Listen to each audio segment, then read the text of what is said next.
Hello everybody, my name is Brian, and welcome back to Let's Play Pokemon Aria DevCom. From now on, these videos are just going to be post-commentary, because it's just easier that way. So, we're starting off this episode by going into this house that we couldn't do anything in before, and I fixed the staircase so that it unlocks. But now we have the computer's movement permissions are messed up so you can walk on it. Pretty much, this is a log of a researcher working for somebody, and he is making a Pokemon under the name of Subject XD010, not 010 or any other way it can be said. But pretty much he dies or goes insane. This is the first hint at the edginess in this game. It's a lot more subtle than some other fan games. And like I said before, edginess in a fan game isn't the worst. It's just, I don't appreciate it as much as some other people do. I don't really like darker storylines. I like games that are kind of upbeat, even though one of my favorite games ever, Dark Souls franchise, including Bloodborne, so probably not the best example. But anyway, we are heading to the first Frontier Brain, which is Alan, and you will see Alan's new sprite work done by his username is or his internet name is Zell, Z-E-L-L, but his Twitter is something different, and he's a super cool dude who is on the Pokemon Aria team, which is myself, a guy named William, or Jabba is what we call him, because that's his username on Twitter. And then there's another artist, and another composer and then we have a third artist and a composer. And we'll talk about the third artist when we get to his work, which he also has something in the game already. And then the composer, when the composer gives me the music, we'll do that. Anyway, this is Alan. His sprites don't match currently because of the whole thing with the artwork. I literally just got the artwork this morning and put it in the game. I recorded this footage like a few hours ago.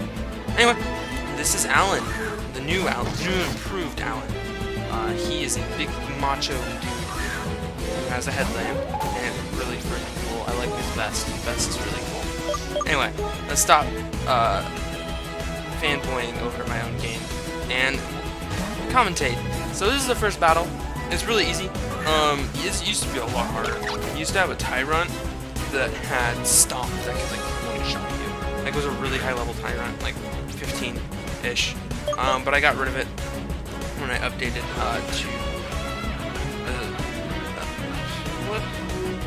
to Elite Battle System. That's what it's called. I brain farted there for a second.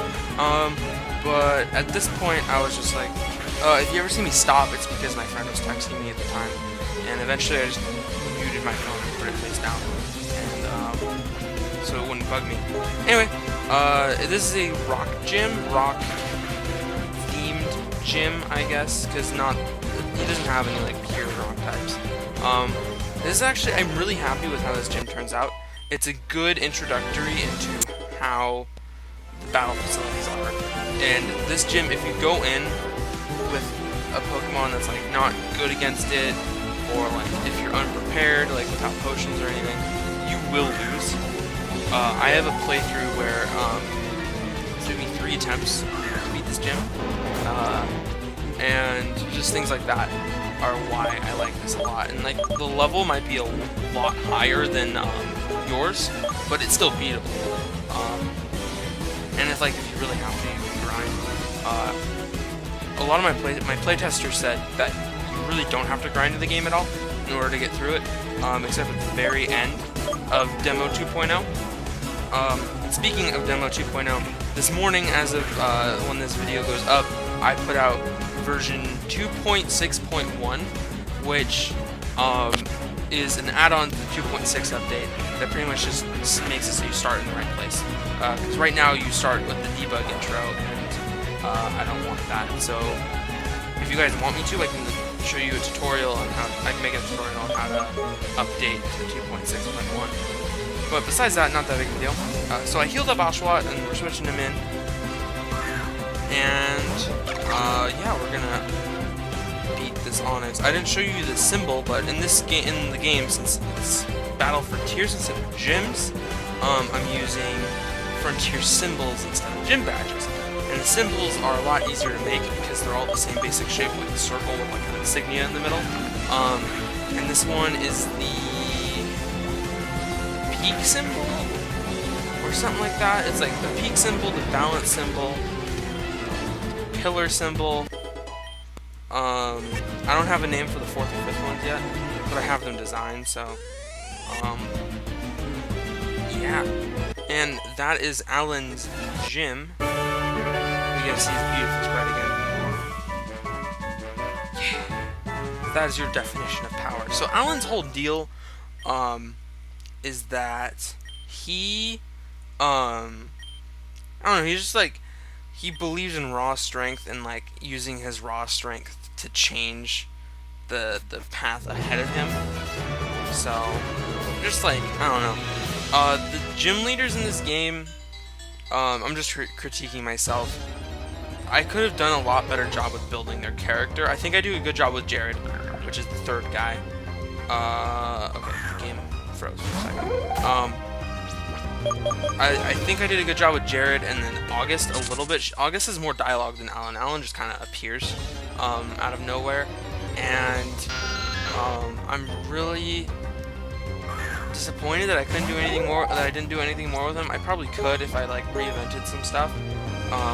Re-evented, not invented, some stuff, and get it in such a way that you have to like do some sort of side quest before you actually fight the first frontier. But the game, I think the game flows really nice the way it is now, so I'm not going to change anything. Even the 4th frontier brain, we're a long way away from that. At this point, I paused the video and go heal my Pokemon, and you can tell because there's a jump, and I'm going to show it right now. Healed up. Yeah, even with the 4th frontier brain, which is Amy, the one, because currently in the development of 3.0, I'm up at the 5th frontier brain, which the 4th and the 5th are like right back to back, so it's not a big deal. But I'm making good headway on it, and by the time we get to that point in the playthrough, it'll be at the point where this file is beta testing 3.0. And let's see, what else can I say? So this route actually is where Meloetta was supposed to be seen for the first time, and you see Meloetta two times as of 3.0. At the end, like the middle of 3.0, you see, or towards the end of it, you see Meloetta again, except something's wrong and things like that. But then you see Meloetta in 1.0 content, which is up to the 2nd gym. I'm saying, pretty much, version 1, you see Meloetta once. It used to be that you were going to see her twice. And in an event where the Discord runs you chase out from the Pokedex facility, they end up running into Meloetta, and you fight the grunt you didn't fight in the lab. So, right now it's the female trainer. It would have been, it used to be swapped, so you used to fight the male trainer, and the female was the captain. But then you would fight the male or the female on Route 2. It's like confusing. Pretty much, there used to be an event on this route, and now there isn't. I mean, there's the guy you'll see after this fight that I added in 2.0, or was it 1.1? I don't remember. Yeah, I've been working on this game for a while, and things kind of blend together after so long. I can't show you, but there's this, what's it called?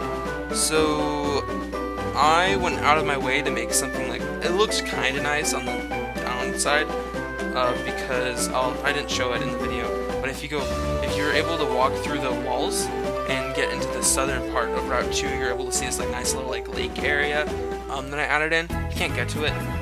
It's purely there so that you don't see black when you go into Tunas Town. Which I think is where we are ending the episode. See you in the next one.